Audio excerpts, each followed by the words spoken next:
Tema 14. O silêncio de Maria. Pontos a meditar. 1.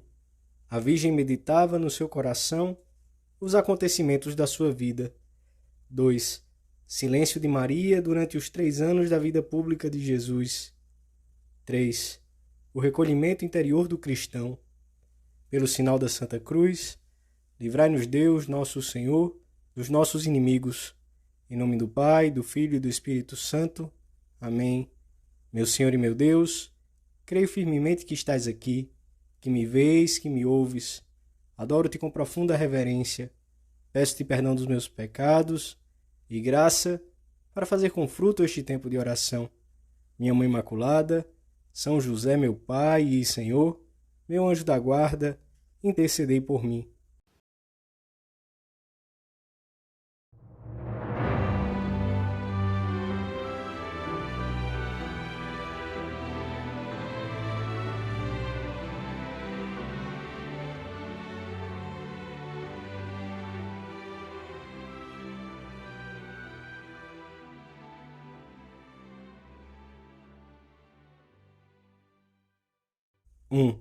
Gostaríamos de que os evangelistas tivessem narrado mais acontecimentos e palavras de Santa Maria. O amor faz-nos desejar mais notícias da nossa Mãe do Céu. No entanto, Deus cuidou de nos dar a conhecer na medida em que nos era necessário, tanto durante a vida de Nossa Senhora aqui na Terra, como agora, depois de 20 séculos, através do magistério da Igreja, que, com a assistência do Espírito Santo, desenvolve e explicita os dados revelados. Pouco tempo depois da Anunciação, ainda que a Virgem não tivesse comunicado nada a Santa Isabel, esta penetrou no mistério da sua prima por revelação divina. O mesmo se passou com José, que não foi informado por Maria, mas por um anjo, em sonhos, sobre a grandeza da missão daquela que já era sua esposa. No nascimento do Messias, Maria continuou a guardar silêncio, e os pastores foram informados pelos anjos do maior acontecimento da humanidade. Maria e José também nada disseram a Simeão e Ana quando, como um jovem casal, entre muitos, foram a Jerusalém para apresentar o menino no templo. E, primeiro no Egito e depois em Nazaré, Maria não falou a ninguém do mistério divino que envolvia sua vida. Nada comentou com os seus parentes e vizinhos. Limitou-se a conservar todas estas coisas, ponderando-as no seu coração. A Virgem não procurava, como tu e como eu, a glória que os homens dão uns aos outros. Bastava-lhe saber que Deus sabe tudo e que não necessita de pregadores para anunciar aos homens os seus prodígios, que quando quer, os céus publicam a glória de Deus e o firmamento anuncia a obra das suas mãos. Dos ventos fazes os teus mensageiros e do fogo ardente os teus ministros. É tão formosa a Mãe no perene recolhimento com que o Evangelho nos mostra. Conservava todas estas coisas, ponderando-as no seu coração. Esse silêncio pleno tem o seu encanto para a pessoa que ama. Na intimidade da sua alma, Nossa Senhora foi penetrando cada vez mais no mistério que lhe tinha sido revelado. Mestra de oração, ensinou-nos a descobrir Deus, tão perto das nossas vidas, no silêncio e na paz dos nossos corações, pois só quem pondera com espírito cristão as coisas no seu coração pode descobrir a imensa riqueza no mundo interior, do mundo da graça, desse tesouro escondido que está dentro de nós. Foi este ponderar as coisas no seu coração que fez com que a Virgem Maria fosse crescendo, com o decorrer do tempo, na compreensão do mistério, na santidade e na união com Deus. O Senhor também nos pede esse recolhimento interior, em que guardamos tantos encontros com Ele, preservando-os dos olhares indiscretos ou vazios para tratar deles a sós, com quem sabemos que nos ama. 2. A Anunciação representa o momento culminante da fé de Maria à espera de Cristo, mas é além disso o ponto de partida do qual arranca todo o seu caminho para Deus, todo o seu caminho de fé. Esta fé foi crescendo de plenitude em plenitude, pois Nossa Senhora não compreendeu tudo ao mesmo tempo nas suas múltiplas manifestações. Com o correr dos dias, talvez sorrisse ao recordar a perplexidade que a levara a perguntar ao anjo como poderia conceber se não conhecia varão, ou ao interrogar Jesus sobre o motivo por que se separara de seus pais para passar 3 dias no templo sem os avisar. Podia agora admirar-se de não ter entendido o que já então se lhe manifestava. O recolhimento de Maria, em que ela penetra nos mistérios divinos acerca do seu filho, é paralelo ao da sua descrição. Para que as coisas possam guardar-se no interior e ser ponderadas no coração, é condição indispensável guardar silêncio. O silêncio é o clima que torna possível o pensamento profundo.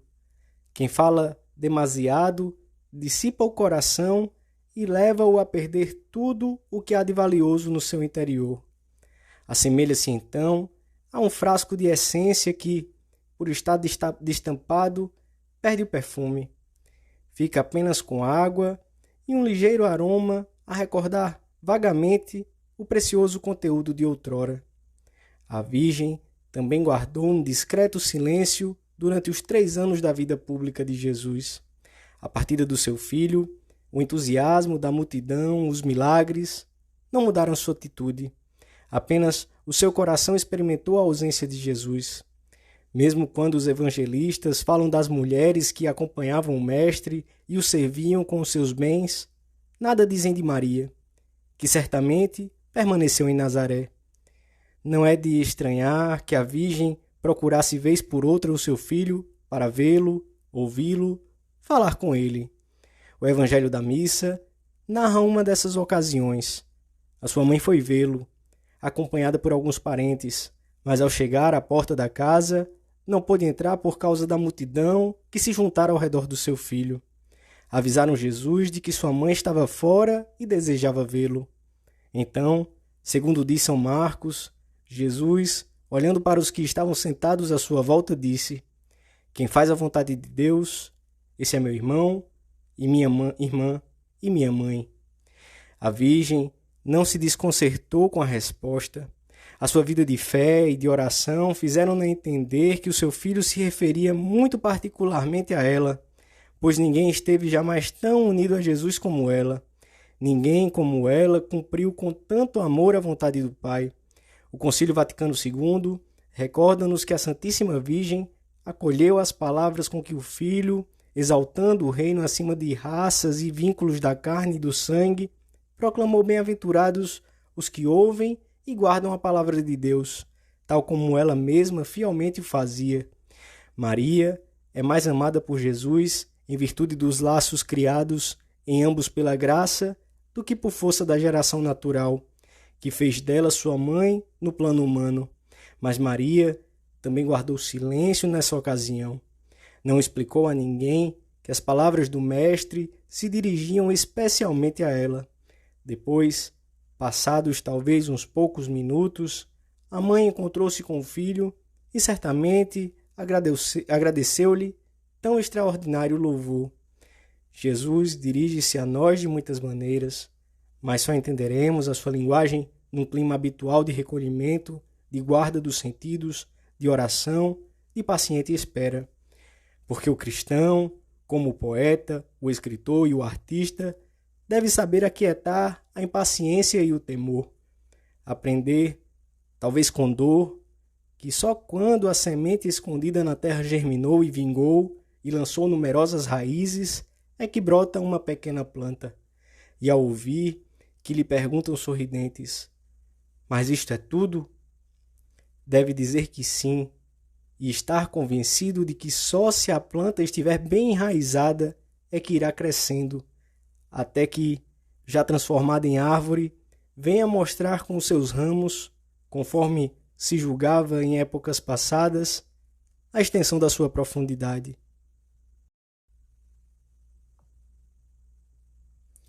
3.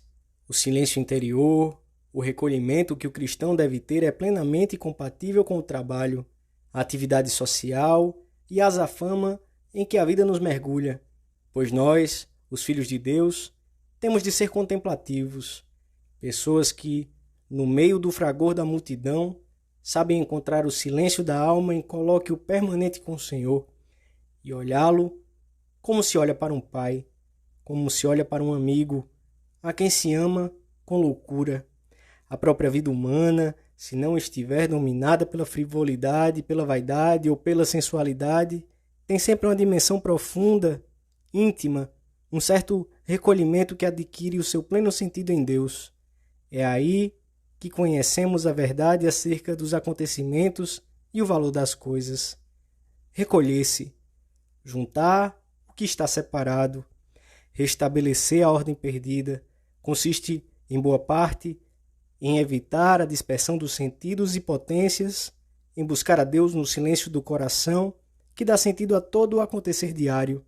O recolhimento é patrimônio de todos os fiéis que buscam o Senhor com empenho. Sem esta luta decidida e contando sempre com a ajuda da graça, não seria possível esse silêncio interior, não só no meio do ruído da rua, como também na maior das solidões. Para termos Deus conosco em qualquer circunstância e para estarmos mergulhados nele enquanto trabalhamos ou descansamos, ser-nos-ão de grande ajuda e mesmo imprescindíveis esses tempos que dedicamos especialmente ao Senhor, como este em que procuramos estar na sua presença, falar-lhe e pedir-lhe. Procura encontrar diariamente uns minutos desta bendita solidão que tanta falta te faz para teres em andamento a vida interior. No mundo de tantos apelos externos, faz-nos muita falta esta estima pelo silêncio, esta admirável e indispensável condição do nosso espírito, assaltado por tantos clamores.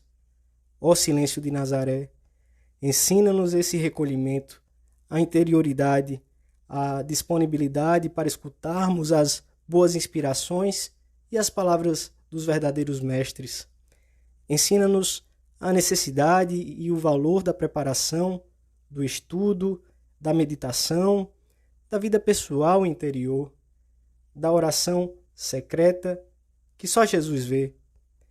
Da Virgem Nossa Senhora, aprendemos a estimar cada dia mais esse silêncio do coração que não é vazio, mas riqueza interior e que, longe de nos separar dos outros, nos aproxima mais deles, porque nos faz entendê-los na sua verdadeira importância, nos seus anseios, inquietações e necessidades.